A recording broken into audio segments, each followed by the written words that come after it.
rumored for the middle of June is a unification bout. Well, the unified champion defending his belts. Xander Zayas, just 23 years old, the youngest unified champion in the sport, would potentially be taking on a huge challenge in Jaron Boots Ennis at the big room at Madison Square Garden, New York City. This would be very ambitious of Xander Zayas to take this challenge. I'll give you some of my opening thoughts, and then you take it from there. My first reaction when I heard this was, I don't think Top Rank would really want to take this fight. This isn't their style. You look at how they built Miguel Cotto. They didn't put him through graduate school in 2007 against Zab Judah and Shane Mosley, who both respectively were still really respectfully a little bit past their prime, both of them, but still were marquee names, still real threats to Cotto. And Cotto had undergone a series of preparation, from Top Rank's matchmakers, which are the best, in Brad Goodman, Bruce Trampler, before he got to graduate school. And then even Felix Trinidad, who was a Don King fighter, his graduate school kind of fight, although he fought a lot of tough contenders like Maurice Blocker at 20 and Yuri Boy Campas and an aged Hector Camacho, but his real graduate school test was Pernell Whitaker in 1999, and he was 26 years old. Xander's only 23 years old, and this isn't normally how Top Rank would do things. If anything, they're going to make sure you're a little over-prepared as opposed to under-prepared for when they really throw you to the Sharks and to the Wolves. So I originally took this as, DAZN is giving them a lifeline. DAZN owns 40% of Matchroom Boxing USA. They're saying, this is part of the deal. We want you to put your kid, whose star is burgeoning, who just did $1 million gate in Puerto Rico, who was just on the halftime show of Bad Bunny, we want you to put him in there with our guy, with Jaron Ennis, who Josh Kelly has swerved, who Virgil Ortiz is tied up in court with his promoter Oscar De La Hoya instead of fighting over disputes of money. He wanted the kind of Turkey al-Sheikh money and not the market value money, so I took it as that originally. And but what I've been told, and I talked with our guy Chris Mannix last night, and I'm not surprised to hear this, Xander Zayas is the one really pushing for this. You got to admire his ambition, Raheem. He pulled up on Sebastian Fundora last year when he became his mandatory and was not clout chasing, was really, hey, I really want the smoke. I really want to fight for this title and not get rewarded it in a vacant title fight, which is inevitably what happened last July against Garcia Perez. He pulled up on Fundora. Fundora vacated instead of defended against him. He fought Tim Tszyu in a rematch. He signed to fight Virgil Ortiz when he was listed as an option. Ortiz wound up fighting Madrimov instead in Saudi last year.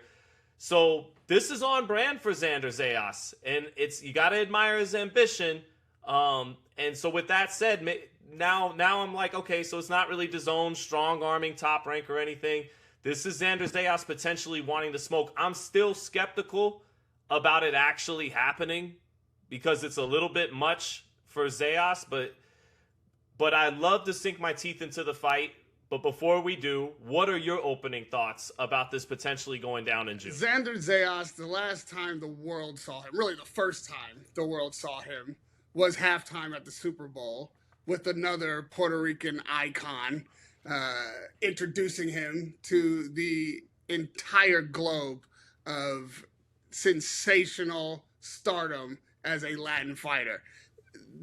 I believe this kid had gotten a taste of superstardom and has decided that the only thing to follow up his halftime debut is a massive fight with Boots Ennis. And I do not disagree that the fighter himself is probably pushing for this fight, but I do disagree that Top Rank is not being pulled into this thing by the network. I think 100% DAZN has made this a part of signing Top Rank onto their deal.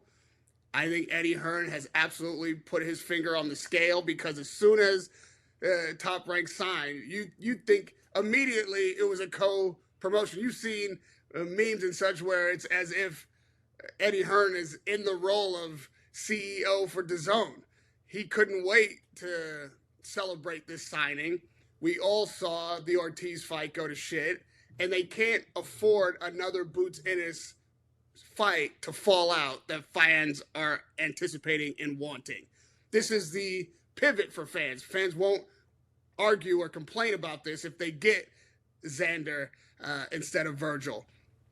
It's a poor choice, though, for Xander. I think it's the wrong time. And listen, it's one of those things that is so annoying about boxing punditry, because what are we doing? Demanding a good fight. It's time for Boots to have a fight exactly like this. The kid's a unified champion. Who are we to say it's not time? He's a unified champion. Should he not be taking on names? Is it not time for him to level up? He's young, but he's not a child. You know, he's 23? Certainly. But if you just look at it from the promoter's perspective, and Top Rank has talent, for sure, a lot of young talent. They should know how to guide young talent, and they do. This is a huge risk, an unnecessary risk. Big time A-side reward if Xander were to somehow beat Boots Ennis. I mean, you can imagine that immediately he becomes a household name in boxing, because it would have to have been a tremendous display of talent. But is it worth it for the downside? Because I see him as an underdog, a significant underdog. Not that the fight can't be made entertaining and there won't be spots for him to shine, but I have a hard time finding a route for him to victory. And losing a unified Puerto Rican young star in the making, to hand that over to Boots at 54 is a wild choice for Top Rank to make, and I don't think independently they make it. It's hard to say no to the network when your fighter wants to fight and you need a signing of a platform so badly. I hate to use this word, because I'm not suggesting that there's anything unethical happening, but I feel like they've sacrificed Xander for the zone deal, and just crossing their fingers and hoping to God that this kid becomes a superstar on the night.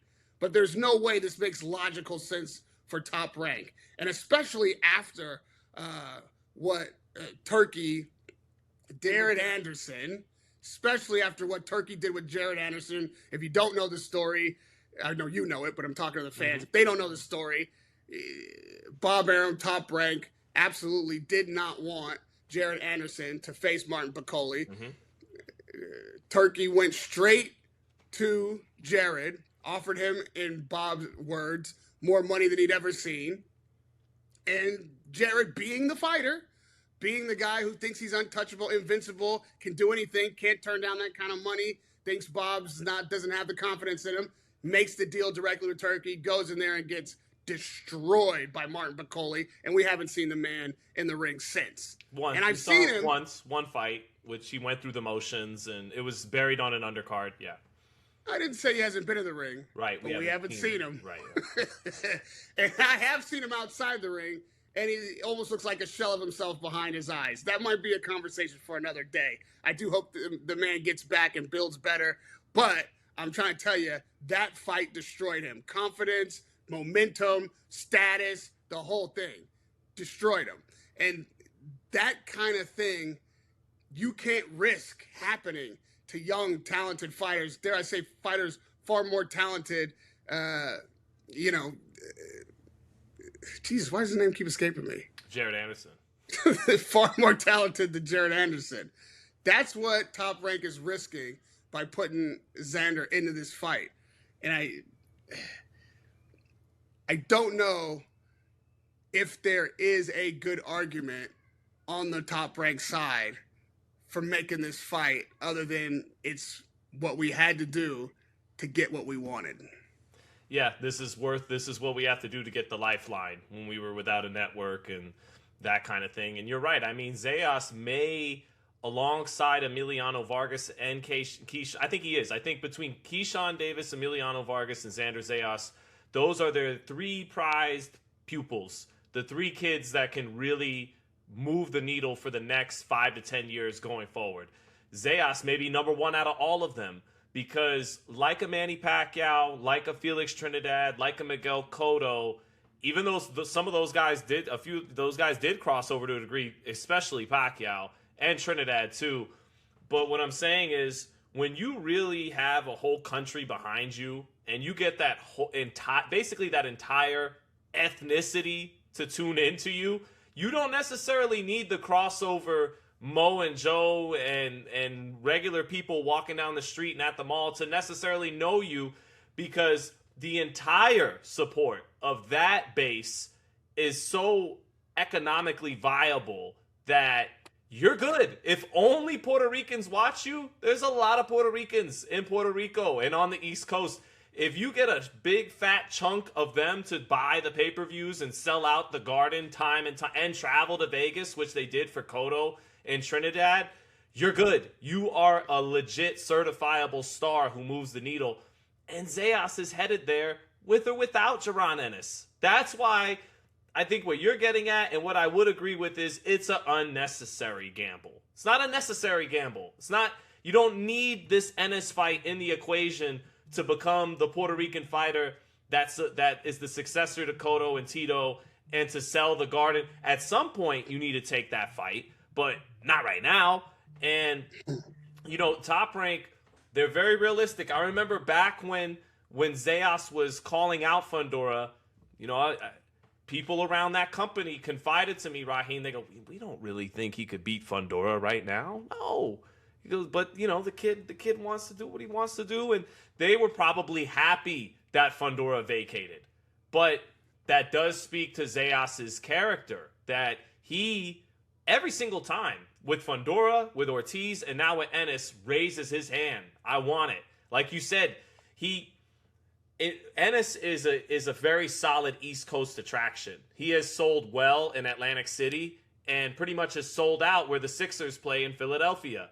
So it's actually a bigger fight than Virgil Ortiz. This is a bigger fight. If they eat what they kill at the gate and everything, there's more on the table than it is for Virgil Ortiz and Boots Ennis, because of the Puerto Rican fan base and because it's two East Coast-based fighters. So you're right. I think Zayas is kind of salivating, kind of got to be infatuated with, yeah, but I could get it right now. I could get it done right now. And that's what Ryan Garcia was infatuated with when he jumped at the Gervonta Davis fight at a weight he probably shouldn't have taken it at, without really being prepared for it. And he got stopped and went on to become a star anyways. That could definitely happen here with Zayas. But I will tell you this, though. Even though we're in agreement about all of that, it is a sexy-ass fight. It is a fight that I'm taking my family to New York City with in the summer if it actually gets over the finish line. And it's a fight for all the reasons I'm saying. I'm skeptical it actually does happen. But Xander Zayas is sharing an emoji of Boots. He's saying, I'm ready for camp number 24. The kid already looks in absolute camp shape. Like he's ready to go in 10, 11, 12 weeks. So we might get it. I want to start to sink my teeth into, let's pretend the fight is, let's act like it's really coming in June, and let's break down the fight. But what else do you want to get to before we get there? Xander is supposed to be saying all of these things. Yeah. That's the attitude you want from the fighter. That's the ambition you want from the fighter. And it's meant for the promoter to be like, we're not letting this happen yet. Mm-hmm. It's still time for building. Everything you said is so spot on as far as the fan base. I mean, I see the makings, yes, of another Cotto, another Pacquiao even. I would say even and this is not comparing the stardom of Pacquiao and Cotto at the finish of their careers, but I'm saying the way this thing could explode, just because of the environment in America, what Puerto Rico has to prove right now, how the political landscape is falling up or shaping up. A Puerto Rican superstar that is young, he's well-spoken, he's handsome, he's talented, he's got 2 belts already. The world is his oyster. He's on Top Rank, who's just got a brand new deal. They've got plenty of fighters to build this guy properly, and they, in the fan base of the Puerto Rican audience and the broader American audience, will get behind him. They will support him as he builds in a reasonable progress. They will enjoy watching him get better. They will enjoy watching him stop lesser opponents. It's not a demand right now for him to step up. I think Ortiz and Ennis needed each other. Neither one of them world champions, both having something to prove. It's really a good time for that fight. Make it a bottleneck. The man up goes on, and probably the fighter who loses still has plenty of options. That's the perfect time for that fight. And I believe the business of boxing out Ortiz, boxing out Oscar for the minute, making Top Rank sacrifice this young talent to Eddie Hearn and Matchroom's ambition for Boots Ennis, who's, yes, a star, who's spoken of as maybe the next big thing, who has his city behind him, whereas you are able to sell out at home, but without bragging of having a world title at 54, without having that kind of real, again, crossover momentum behind you, you need a defining fight. You need to bring those straps into the ring. Beating a guy like Xander, I don't know if will it check the box of the kind of opposition that people are asking for Ennis to have. I understand he's a unified champion. He's much younger, but because he's so much younger, hasn't faced the level of competition, even though he's a unified champion. If Ennis beats him, will Ennis then still get the credit that the boxing fans are withholding from him for not having faced a challenge to the level that they think he should have faced by now? Yeah, I think more importantly than that, it moves the needle for his name more, because to fight in a big room at the Garden fight, what would conceivably definitely be a pay-per-view. Puerto Rican fans love boxing. And it's closer to his home base on the East Coast. It may not give him quite the credibility a win over Ortiz would, who's in his prime, unlike Zayas, who's still growing into his prime. But from a marketability standpoint, I'd rather fight a kid who could sell out the Garden and was just at the Super Bowl halftime show. That moves the needle for me more as an attraction. So, but what you're saying, two things could be true at once. It'll move the needle for him more as an attraction than Ortiz, I think. But there will still be the purists who say the kid was still wet behind the ears. Let's see how you do against Fundora and Ortiz now. Let's see you finish that job. But and then one thing to add too, because I before we wrap up this and get to the X's and O's of it, part of why Top Rank might be complicit in this, I hear, Raheem, is because he may be nearing his deal from people I talked to about it, right? And Mannix let me know that yesterday on the podcast I did with him, and people I talked to in the business say that, hey, if Top Rank feels like, Floyd Mayweather mentioned this years ago, if Top Rank feels like you're about to head out the door, you can go ahead and take an L before we let you go. Okay, so that could be at play. And then another thing too is this is bragging rights for Zayas over Virgil Ortiz. Those two have been exchanging words, and it's like, I became a world champion before you. I became a unified champion before you. I technically signed on the line to fight you once upon a time, and now the guy that you got caught up in court with, fairly, whatever, that's another topic, but the guy you got caught up in court with, instead of fighting this year, I'm gonna fight him this year as an A-side, and I'm going to sell out the Garden, and I'm going to dare to be great in that. So, the kid is maybe going to try and, let his balls hang quite a bit in 2026. Those are the two possible scenarios, that if he is successful, superstardom awaits. And he's already a star with momentum at his back, but superstardom awaits. I feel if Boots beats him, he will have the spotlight for showing how talented he is. People will be entertained by his performance, and people will see him who may not have seen him before and become fans. But I believe the Puerto Rican fan base, the broader boxing heads, might even hold this against him, might make him pay a price for beating this kid at this age, by not giving him the credit. And there's not much for Ennis to do. He's got to fight the fights that can be made. this makes sense for all the reasons. But I see this as having as being a double-edged sword, right? It cuts one way for you, but it might slice your hand open the other way. I think nah, man. You take home 2 belts and you potentially stop the kid, or you beat him in a fun 12-round fight in deciding fashion. I think Ennis will have so many of his fan base, a lot of the Black American fans and American boxing fans at large will be like, we're not trying to hear that. Unify, number one in the division. We got, like, and the Puerto Ricans will be like, oh, it was too early. The kids. Yeah, it's always something. Canelo was old against Crawford. We don't. Whatever. Dub City. Okay. Well, there you go. Now, listen, I'm not even saying that's necessarily a bad thing, because if you got controversy behind your name, if half of them hate you and half of them love you, they're all paying to see you either win or lose, but they're all paying. That, that's absolutely a level up. And the Mexican fans get in. You won't do that to Virgil, though. And you got something. Yeah. And then you'll have the Mexican-Puerto Rican rivalry, like, oh, we need a real Mexican to get Ennis out of there. Yeah, you guys fell short. Let them show how a Mexican gets it done. It's nothing but good things for Ennis if he lands this fight and wins it. Okay? I just have to propose the maybe. No, you're right. Of course you're right in the analysis. However, we got to look at the other things that could happen, whether or not they will happen. And I still say with Xander being an underdog as an A side, there may not be as much credit for Ennis as he's anticipating. And for top rank, whatever the reason, and that what you said there, if he is on his way out the door, Xander, where's he going? Where's he going?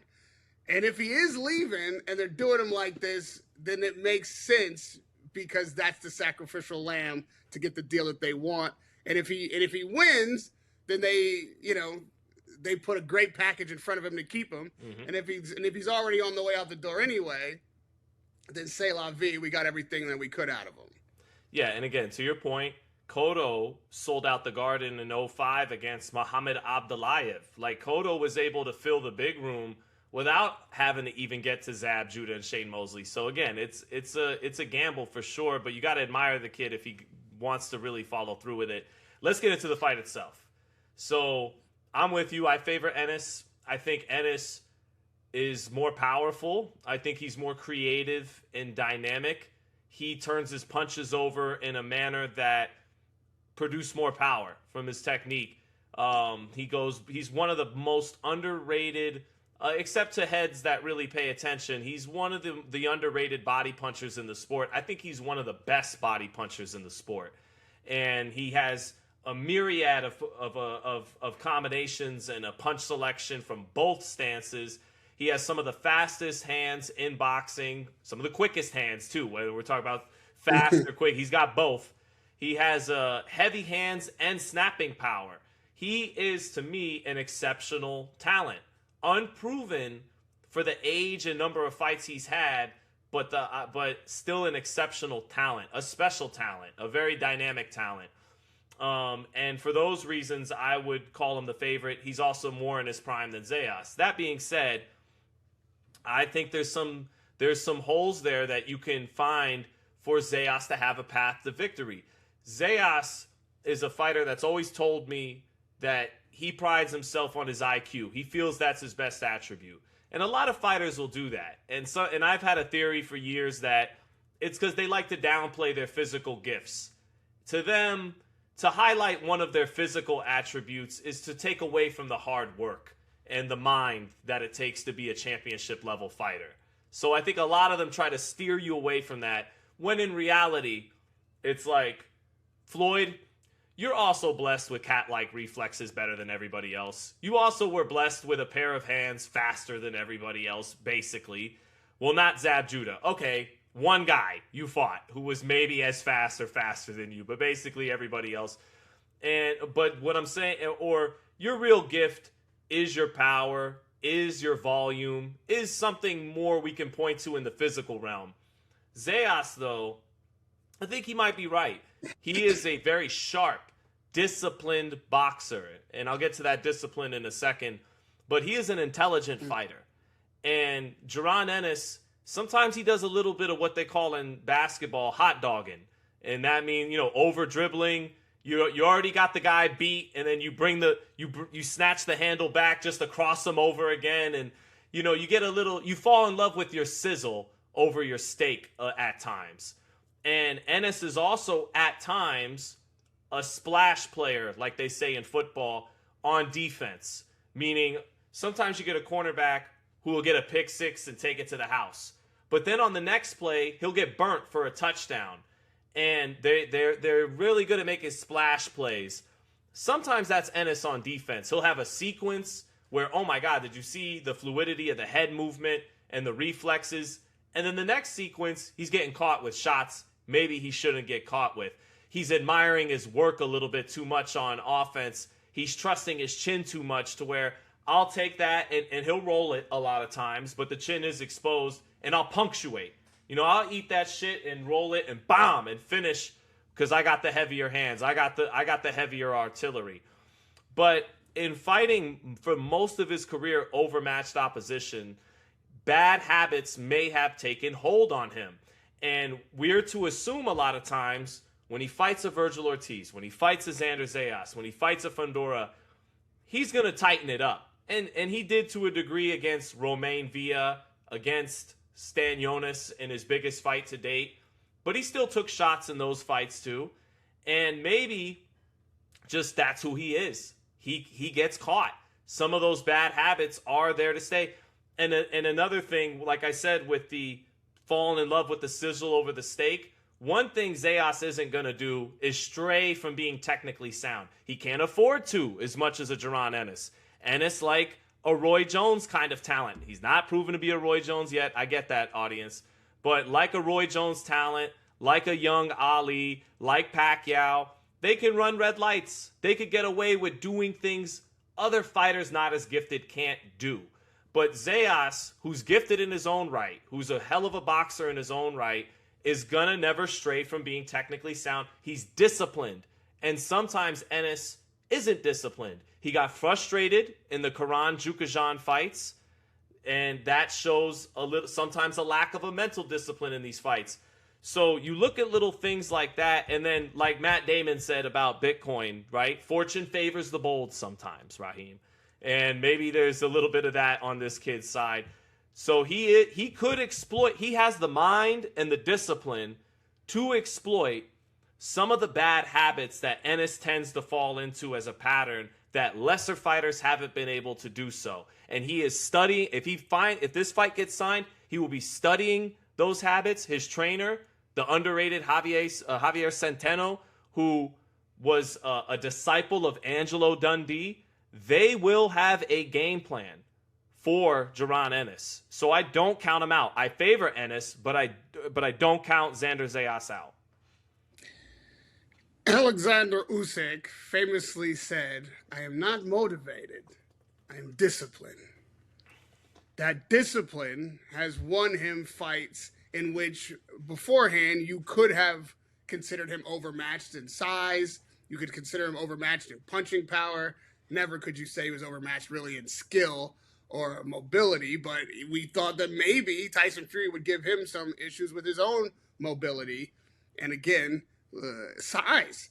But the discipline to stay to a game plan that is working, to have designed something specifically for your opponent that exposes his weaknesses and drills down on his insecurities or open lack of efficiency is what discipline provides for a disciplined fighter.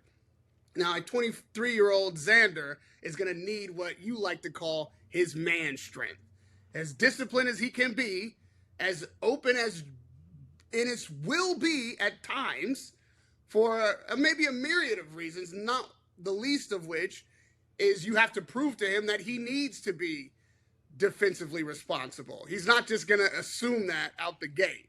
And without power behind that execution, that disciplined game plan that Xander is going to come into the ring with, you're still not going to make much of an impression on Boots. He will take that shot. to counterpunch you.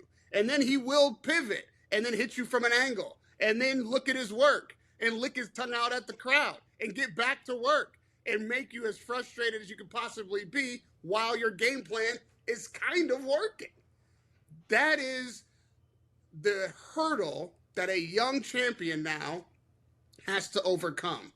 He will come in confident, but he won't be as confident as Boots, I believe. He will be like studied, prepared, ready to execute, full of himself in a confident way to execute that game plan, but still waiting to see if the game plan is correct and if his execution is effective. Boots is coming in with a head of steam, 100% sure that everything he's going to do is going to work and that he is, in fact, the favorite for a reason and that this is his moment to shine. And he's going to fill the whole stadium or auditorium or the garden with exactly that energy. And the crowd will be on their feet to see both. It is, though, a very tall order. It is a big ask for Xander to be able to do all of those things. And then I would say just at the core of it, fundamentally have the power to make it matter. Yeah. Can he make it matter? Mm-hmm. I think he can do it. I think so too. I mean, we saw Staniotis hit Ennis with the big right hand. Ennis is left. It will be down. He will be open. His chin will be there. All that's true. And even with the success that Staniotis had, at the end, it didn't matter. I'm not convinced that Xander can make it matter, but that is the entire thing that this fight hinges on. Because I believe Xander will have a good performance no matter what the ultimate outcome is. Mm-hmm. I believe he will put everything in it to fight the best fight he can fight. I'm not convinced that will be enough. Even the best he can bring right now may not be enough. A 26-year-old Xander? At 160, where he's allowed to keep that man strength? Because I think he's cutting he's a big boy. And I think he's cutting a little something off of himself when he gets to 54 right now.